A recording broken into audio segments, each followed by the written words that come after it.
And I spent years watching people trying to have someone murdered.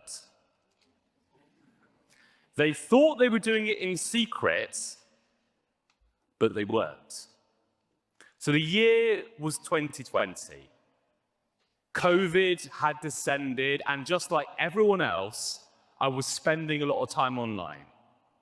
But I was going on a bit of the internet that I think probably fewer people here have actually been on, the dark net.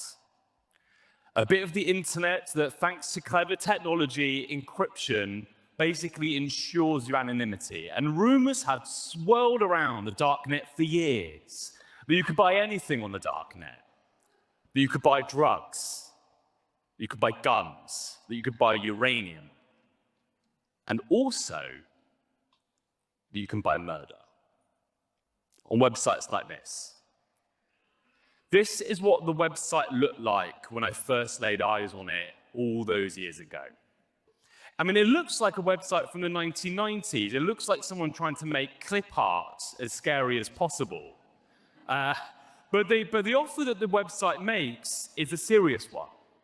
This website is saying, hey, we're the mafia, and now you can deal directly with us thanks to the darknet. So you go onto this part of the internet, you load in your alias, you type in the message, and then it says you can directly transact to have someone killed. And so it was that in 2020, a hacker that I was working with, a man called Chris Montero, he was looking at this website. He was probing it, he was scanning it, he was seeing what he could learn. And then in discovery, which changed, I think, both Chris and my life forever, momentously, Chris found a little vulnerability with the way in which this website worked. A kind of little technical gap, if you will, that he could kind of, in a weird way, wiggle through and get into the back end of the website. And there, Chris could see all the kill orders being placed. He could see names, addresses, pattern of life information, Bitcoin payments, and all the messages trying to have someone killed. So he phoned me. So suddenly, these were flying in. These are, by the way, the literal, actual kill orders we were intercepting on the site. I'm not mocking up anything today. These are all real.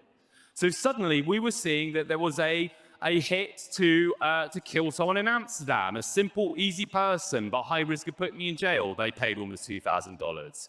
There was a hit to kill someone in Paris for $1,000, a person that needs to go away. Her apartment needs to be set on fire. A large order to kill someone in Slovakia. I need you to take down one guy, they say, $14,000. There was an order in Hyderabad in India. There was an order in Berlin to kill someone probably working from home, $21,000 for that one. Now, some of these kill orders were short and curt and clipped.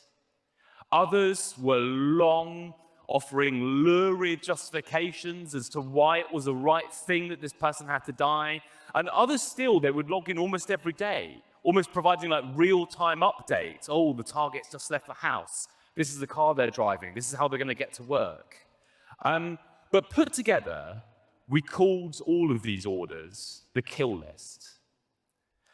It was the single most grotesque, disgusting, horrible, frightening thing I've ever had to read in my entire life. And it was getting longer all the time. So I did what any sane person would do. I phoned the police. And so it was that in the middle of COVID, the first two strangers that I'd seen for months were two somewhat nervous uniformed police officers from the Metropolitan Police stood in my kitchen, and I laid it all out for them. I took them through the website, I took them through the hacks, I showed them the orders, we'd drawn this diagram of how the website worked, and they looked at it, and they looked at me, and they looked at each other, and they were unfortunately genuinely quite concerned I was insane. And it's a bit of a longer story, but ultimately the Metropolitan Police decided not to take up an active investigation into the site. But we knew we couldn't step away. Like these people whose images we could see, who knew where we lived, these people being targeted, they might be in terrible danger. You know, they might not know that someone out there on the darknet was trying to have them killed. So we took a decision, maybe the most difficult decision that I've ever had to make, certainly professionally. And the decision was that I would go and reach the people on the kill list myself, directly. That I would tell them that someone was trying to kill them. And so we sculpted a script, we worked with a psychologist, we worked out how we would try and soften the blow of being told that someone was trying to kill you. And I had to also emotionally embrace myself for this. I dreaded it. The idea that I was about to throw this emotional hand grenade in someone's life, it was absolutely awful. Anyway, this is the call. No, I don't want any information. I'm trying to give you information. I don't care. No, sir. Okay, well, thanks for your time anyway. Do give me a phone back if you'd like more information.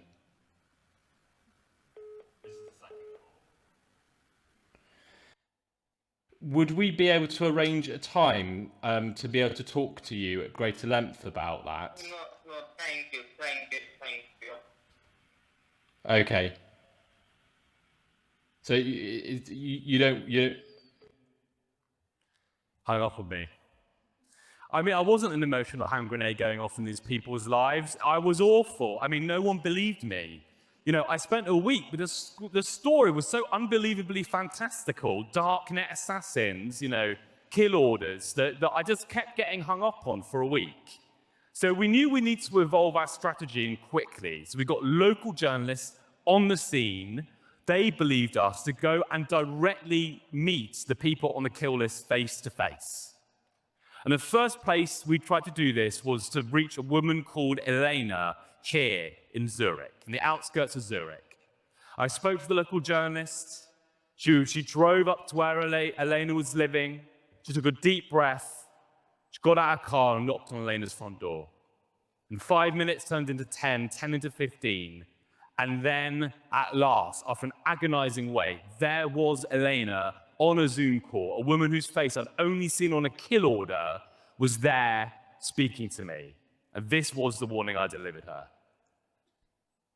Sorry, there's no easy way of really saying this. We've come across some information which might mean that someone had put some information regarding you on the site. I'm actually not really surprised. Really? In what way? I'm having an ugly divorce. It's going on for about 3 years now. So, you know, there's money involved, quite a lot of money, and my husband actually doesn't want to pay it. So, you know, I'm not really surprised. She took it unbelievably well. Now, an important thing to know is that it wasn't just messages going into the site. The shadowy people running the site were also replying. Some of these conversations would go back and forth for weeks or months, and we could read all of those as well. And what we realized when we were reading all of those was that if there were hitmen out there, these were the most incompetent hitmen on the face of the planet. Like, they kept losing their weapons, or they kept getting lost. It'd build up to the hit, and suddenly the target would be too well protected. They'd have to pull out, new teams have to come in, and every single time the price would go up. It became really obvious that there were no shadowy hitmen out there. The site had no interest in killing any of these people. They were just trying to extort as much money as they could from the people placing the orders. But the people placing the orders, they, of course, did not know that. They were deadly serious when they were trying to have these people killed. And nowhere was that lesson starker than actually with Elena herself. So after we spoke to the police, after we spoke to Elena, we spoke to the police. And sometime after that, the Swiss police did arrest her husband. And only then did we realize that he'd been renting a secret room next to her flat. And in this room, there was a flip knife, a telescopic baton, a submachine gun, a Glock 9mm pistol, an AK-47, zip ties, a black bin bag, black rubber gloves, GPS trackers, lockpicks. That was a lesson to us if we needed it. The people writing these orders could be just as dangerous as any darknet hitman. So who are these people? Who are the people writing these orders? Who is paying $2,200 here for a 5'5" male with blue eyes to be killed? Who? This is who's doing it. She's Kelly Harper.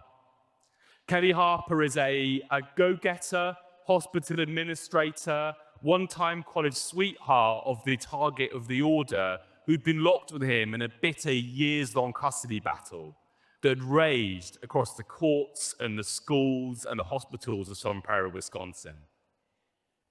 Who's paying $16,000 to have a couple removed, someone that they don't, quote, quite see eye to eye on something with, which sounds like the understatement of the absolute century?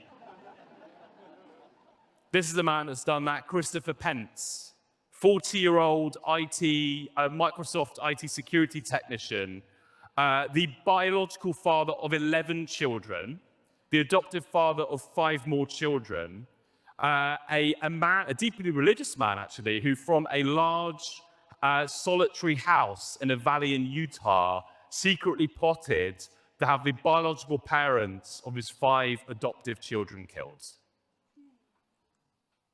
This order didn't want the target actually killed. This order wanted the target kidnapped and forcibly addicted to heroin. The order went by the darknet moniker SCAR-215, and they actually laid out a bonus structure. So an additional $10,000 to permanently withdraw court motions, an additional $10,000 to keep her mouth shut and tell no one. The husband does not know this is happening, writes the order. Any guesses? The husband definitely did know this was happening. This is a husband, Dr. Ronald Ilg, a neonatologist, a doctor, a man who ran a clinic for vulnerable women with addiction issues, a man who went from a poor rural upbringing in Oregon to a senior city clinician, and a man obsessed with controlling all the people in his life, especially the women. A man so devoid of contrition that after his conviction, he's been trying to sell the book rights to his life by describing it as 50 Shades of Grey on steroids. And it wasn't just here. This was a Sports Direct love triangle in Milton Keynes. This was a woman trying to kill her 2 parents in Canberra, Australia. We saw orders in Nevada, we saw orders in Tampa, we saw orders in Spain, we saw orders in Italy. We saw orders almost everywhere. Now, we started working in secret with the FBI, and we were passing all of our orders to the FBI. To give you a sense of the scale, over the years that we were doing this, we disclosed 175 paid-for kill orders around the world. 32 arrests so far, 28 convictions so far, around 180 years of prison time has been sentenced as a result of the investigation so far. There's probably more to come.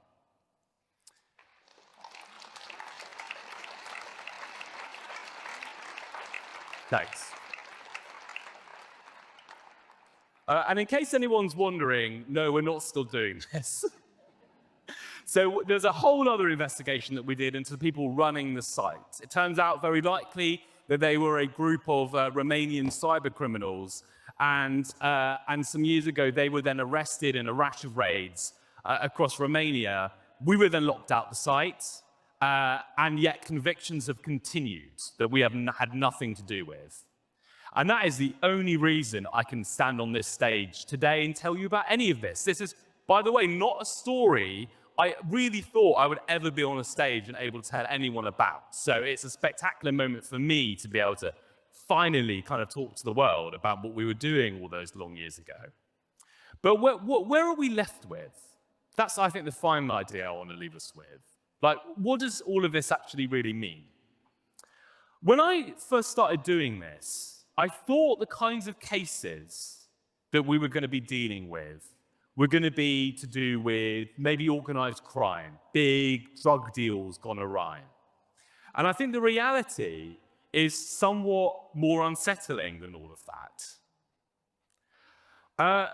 What this website seems to do, in the eyes of the orders at least, is to make taking out a hit on someone convenient and clean and safe and easy, whereas it was once difficult and dangerous and scary. It's essentially lowered the barriers to entry to ordering an assassination. And I think that that brings us face to face with something that is quite disconcerting. The people on this list, the kill list, and the people that put them there are normal people. The perpetrators are basically normal people. They have jobs, they have friends, they go about living their lives just like you and I. And they were going about holding all of that down basically at the same time that they were plotting in secret, constantly, coldly often, to have someone killed. I think that if there's one thing that unites them all, it was often intimate partner violence, by the way, spiraling out of control. And I think the one thing that unites them all is a desire for control, a need to have it, an inability to lose it, control of a thing, control of a relationship, of a family, and a willingness, ultimately, of course, to kill to get it back.